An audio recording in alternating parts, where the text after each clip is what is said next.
Halo anak-anak kelas 5, apa kabar? Semoga masih dalam keadaan sehat dan juga tetap semangat ya dalam belajar.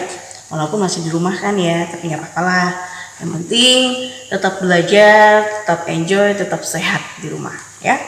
Oke, hari ini kita lanjut lagi materi kita, yaitu materi IPS. Silakan buka buku kamu halaman 85 ya.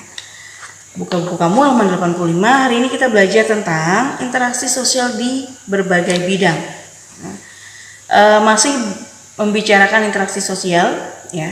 Dan sudah pernah kita pelajari beberapa bidang yang kita sudah bahas. Hari ini kita rangkumkan lagi keseluruhan bidang yang sudah kita bahas kemarin. Yang pertama bidang ekonomi dan yang kedua adalah bidang sosial budaya. Nah, seperti yang kita tahu ya, yang namanya interaksi sosial kemarin itu adalah suatu aktivitas kita yang berhubungan dengan orang lain ya. Dan interaksi sosial ini adalah komunikasi ya, komunikasi kita dengan orang-orang di sekitar kita ataupun lingkungan di sekitar kita. Seperti yang kita ketahui juga kemarin pernah kita bahas bahwa interaksi sosial itu ada 3 macamnya. Ada individu dengan individu, individu dengan kelompok, dan kelompok dengan kelompok. Kalau kita lihat di buku kamu ya, di sana dikatakan bahwa interaksi sosial itu dilakukan di berbagai bidang seperti ekonomi, sosial, dan budaya. Nah, kalau interaksi sosial di bidang ekonomi artinya adalah interaksi yang terjadi untuk memenuhi kebutuhan hidup manusia. Contohnya misalnya kegiatan yang di lingkungan pasar, toko, mal, ataupun pusat pelayanan masyarakat ya. Untuk pusat pelayanan masyarakat ini misalnya perpanjangan SIM atau perpanjangan STNK dan lainnya. Di mana ya adanya interaksi sosial bidang ekonomi ini ditandai dengan adanya hubungan antara individu dengan individu ataupun dengan kelompok itu menggunakan transaksi yaitu uang. Ya, itu biasanya kalau untuk bidang ekonomi ya. Nah, sedangkan untuk interaksi sosial dalam bidang sosial budaya artinya adalah suatu interaksi yang terjadi untuk memenuhi kebutuhan sosial dan budaya manusia. Contohnya misalnya adalah di mana suatu kebudayaan tertentu itu bisa mempengaruhi orang lain. Contoh ya, budaya luar ya. Budaya luar itu bisa mempengaruhi kehidupan kita ya. Kehidupan itu enggak cuma kehidupan budaya tapi juga kehidupan sosial, cara bicara, kemudian kebudayaannya itu akhirnya lengket dan kita mengetahui ya. Nah, kita bisa ambil nih salah satu budaya yang sangat berpengaruh juga nih bagi masyarakat ya, apalagi zaman-zaman sekarang nih, adalah kebudayaan, benar banget, Korean pop ya. Budaya cara bicara sosial kita pun sudah semakin terpengaruh ya akan adanya budaya ini ya. Budaya yang diperoleh dari interaksi kita ya, interaksi sosial kita, karena dengan kita saling bicara dengan orang di sekitar kita sehingga semakin banyak perbincangan ya, kemudian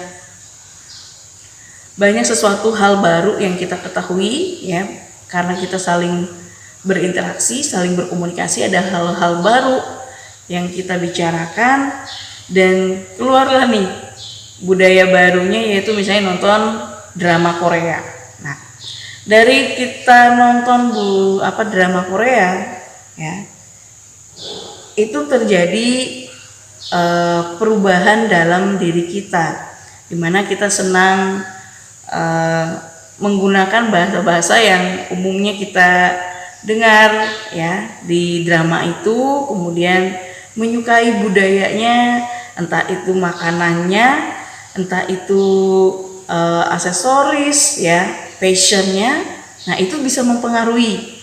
Kalau dari segi sosial mungkin kita bisa dengar nih, anak-anak sekarang udah mulai bisa annyeonghaseyo, memberikan salam, kemudian mengucapkan terima kasih pun tidak sedikit ya, untuk berbicara ngobrol aja sama sesama temannya yang sama-sama menyukai Korea pun bisa menggunakan bahasa Korea, padahal dia orang Indonesia, belum pernah ke sana nih.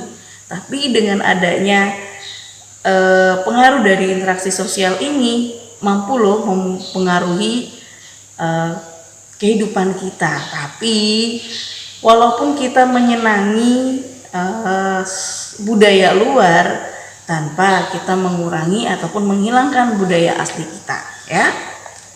Nah, sangat dikatakan juga kan di buku kamu di halaman 85 pun dinyatakan bahwa meskipun budaya itu saling mempengaruhi, setiap warga masyarakat harus saling menghormati budaya yang satu dan budaya yang lain. Memelihara serta melestarikan budaya adalah tanggung jawab dari setiap warga negara. Jadi tidak salah kita untuk mengenal, untuk mengetahui, untuk mempelajari ya.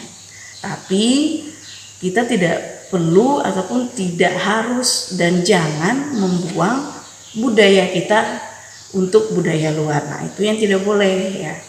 Kita boleh saling mengenal, saling tahu, saling mempelajari. Itu cukup sampai di sana tanpa membuang ataupun menghilangkan budaya asli negara kita, karena kitalah sebagai orang yang bisa mewarisi, memelihara budaya tersebut ya. Nah, selain itu juga ya, interaksi sosial di berbagai bidang akan mempengaruhi jalannya pembangunan di setiap bidang ya. Pembangunan di setiap bidang akan mempengaruhi pembangunan nasional. Oleh karena itu, interaksi sosial diharapkan dapat menciptakan hubungan yang positif antar masyarakat sehingga dapat mendukung pembangunan nasional ya. Nah, kita lihat nih beberapa gambar di sana. Di sini ada sebuah pasar, secara otomatis dia adalah bidang ekonomi ya. Sosial budaya seperti yang disampaikan tadi, dengan adanya internet kita tahu semua apapun yang ada terjadi di dunia ini. Kamu mau tahu tentang belahan dunia Eropa misalnya, tidak ada yang tersembunyi. Dengan internet kita dapat semua informasi yang kita inginkan ya. Karena itu kita harus pintar-pintar dan bijak dalam penggunaannya, serta apapun budaya dan lainnya ya, cukup kita pelajari, cukup kita kenal, tapi tanpa membuang dan menghilangkan aslinya budaya kita ya. Nah, justru itu kebudayaan kita harus kita lestarikan dengan cara seperti yang ada di halaman 86, yaitu melakukan pertunjukan tari. Pertunjukan tari walaupun kita tidak melakukan, kita cukup bisa ikut serta dalam promosi atau mempublikasikan kepada orang luar itu dengan cara apa? Bisa dengan cara menggunakan internet tadi ya. Menggunakan sosial media yang digunakan itu bisa untuk mempromosikan, mengenalkan tentang budaya-budaya kita ke dunia luar ya, dimana ini salah satu misalnya melakukan pertunjukan tari. Kemudian tari tradisional merupakan salah satu budaya di Indonesia. Nah, dengan walaupun kita tidak bisa menariknya ya, kita mengikuti kegiatan ini dan ikut serta di sana, itu bisa membuat kita bisa mendokumentasikan. Nah, setelah kita mendokumentasikan itu, kita bisa mempublikasikan dan menunjukkan ke orang banyak, sehingga orang luar ya bisa mengetahui dan menarik perhatian mereka untuk mengenal budaya kita. Nah, itu salah satu cara dari interaksi sosial di bidang sosial budaya, yaitu kita bisa menggunakan alat-alat media sosial untuk mempromosikan, untuk mempublikasikan kebudayaan kita yang sangat luar biasa ini. Nah, itu beberapa interaksi sosial di berbagai bidang yang sudah kita pernah bahas sebelumnya, dan kita rangkum, kita buat dalam satu poin ini, yaitu interaksi sosial di berbagai bidang. Oke, untuk latihan kamu di rumah ya, silakan kamu menjawab 6 pertanyaan yang ada di sini ya. halaman 86. Kamu jawab nomor 1 sampai nomor 6. Silakan kamu jawab di buku latihanmu ya. Kita akan bertemu lagi di video pembelajaran selanjutnya. Ingat, tetap sehat dan tetap lakukan protokol kesehatan dengan cara selalu mencuci tangan, menggunakan masker, dan juga harus jaga jarak dengan orang sekitar kamu. Sampai di sini dan sampai jumpa.